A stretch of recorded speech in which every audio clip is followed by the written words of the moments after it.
حضرت میمونہ بنت سعد رضی اللہ تعالیٰ عنہ سے مروی ہے کہ انہوں نے پوچھا یا رسول اللہ صلی اللہ علیہ وآلہ وسلم آپ ہمیں صدقے کے متعلق بتائیں، تو آپ صلی اللہ علیہ وآلہ وسلم نے فرمایا جو شخص ثواب کی نیت سے اللہ تعالیٰ کی رضا جوئی کے لیے صدقہ کرتا ہے اس کے لیے یہ نار جہنم سے رکاوٹ ہے۔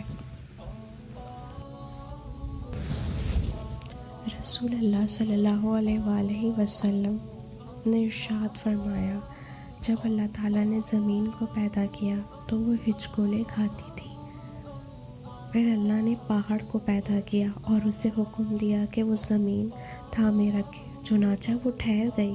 تب فرشتوں کو پہاڑوں کی مضبوطی پر تعجب ہوا اور کہنے لگے اے اللہ، آپ کی مخلوق میں سے کوئی چیز پہاڑوں سے بھی سخت ہے؟ فرمایا لوہا اس سے بھی سخت ہے۔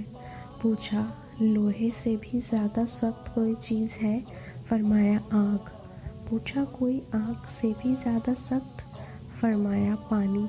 پوچھا پانی سے بھی زیادہ سخت کوئی چیز؟ فرمایا ہوا پانی سے بھی زیادہ سخت ہے۔ پوچھا ہوا سے بھی زیادہ سخت کوئی چیز ہے؟ اللہ تعالیٰ نے فرمایا ہاں، وہ آدمی جو اس طرح صدقہ دے کہ دائیں ہاتھ سے دے تو بائیں ہاتھ کو خبر تک نہ ہو۔ عرش کا یہ سایہ نصیب ہونے والے 7 قسم کے افراد میں سے ایک وہ بھی ہے جو دائیں ہاتھ سے صدقہ کرتا ہے اور بائیں ہاتھ تک کو خبر نہ ہوتی ہو۔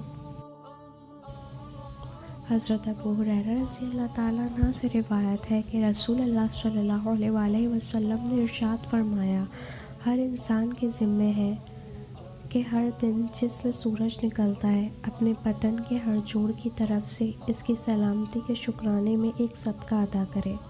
تمہارا 2 آدمیوں کے درمیان انصاف کر دینا صدقہ ہے۔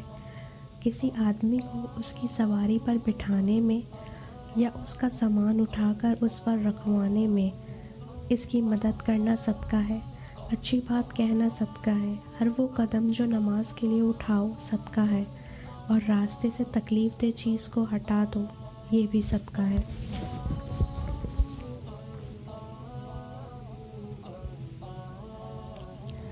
بہرے سے تیز آواز میں بات کرنا صدقہ ہے۔ It is charity to speak loudly to the deaf. Every step taken for prayer is charity. سبحان اللہ کہنا صدقہ ہے۔ Saying سبحان اللہ is charity. رسول اللہ صلی اللہ علیہ وآلہ وسلم نے ارشاد فرمایا اپنے بھائی کے سامنے تمہارا مسکرانا تمہارے لیے صدقہ ہے۔ تمہارا بھلائی کا حکم دینا، برائی سے روکنا صدقہ ہے۔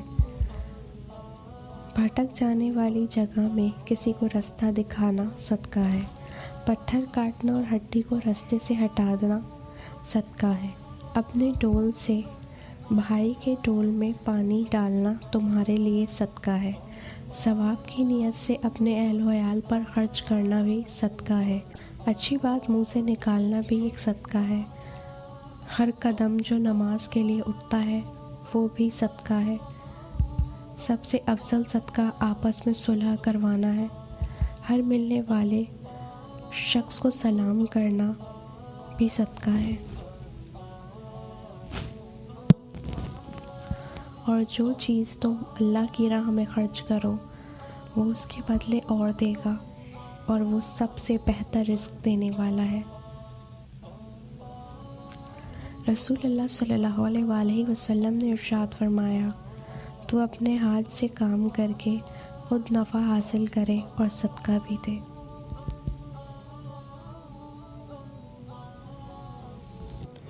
اگر تم خیرات ظاہر کر کے دو تو یہ بھی اچھا ہے، اس سے دوسروں کو ترغیب ہوگی، اور اگر تم انہیں مخفی رکھو اور وہ محتاجوں کو پہنچا دو تو یہ تمہارے لیے اور بہتر ہے، اور اللہ اس خیرات کی وجہ سے تمہارے کچھ گناہوں کو تم سے دور فرما دے گا، اور اللہ تمہارے اعمال سے باخبر ہے۔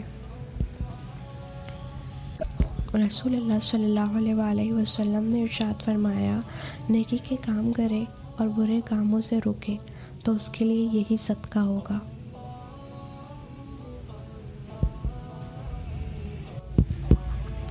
ایک دینار وہ ہے جسے تم نے اللہ تعالیٰ کی راہ میں خرچ کیا۔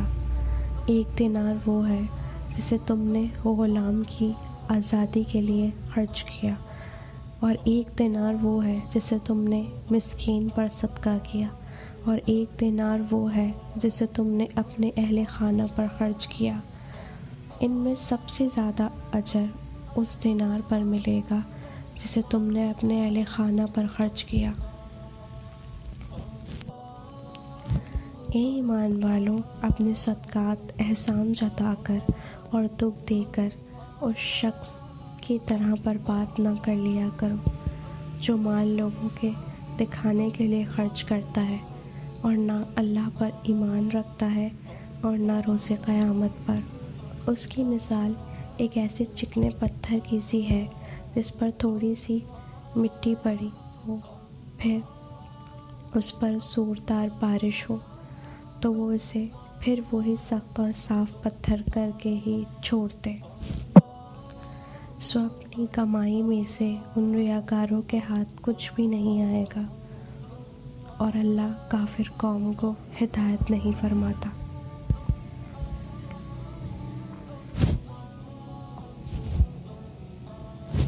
حضرت ابو ہریرہ رضی اللہ تعالیٰ عنہ سے مروی ہے کہ ایک طویل حدیث مبارکہ میں ہے کہ سب سے پہلے جن 3 اشخاص کو جہنم میں پھینکا جائے گا، ان میں ایک ریاکار سخی ہوگا جو لوگوں کو دکھانے کے لیے اپنا مال خرچ کیا کرتا تھا۔ جو شخص کسی مسلمان کی کوئی دنیاوی تکلیف دور کرے گا، اللہ تعالیٰ اس کی قیامت کے دن کی مشکلات میں سے کوئی مشکل حل کرے گا۔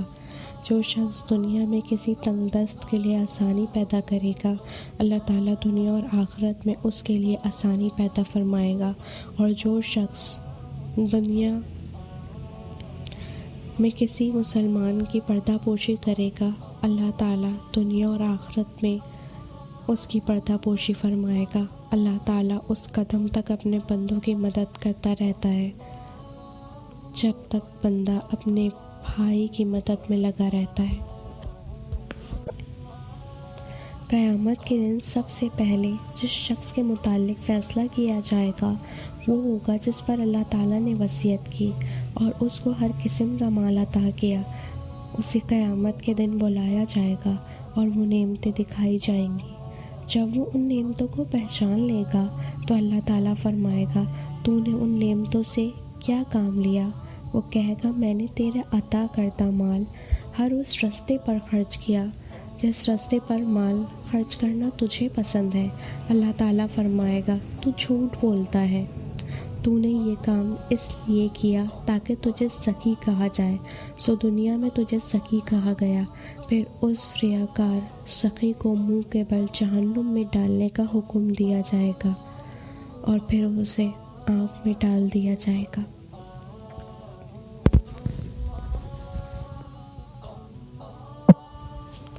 نفلی صدقہ خفیہ طور پر ادا کرنا افضل ہے۔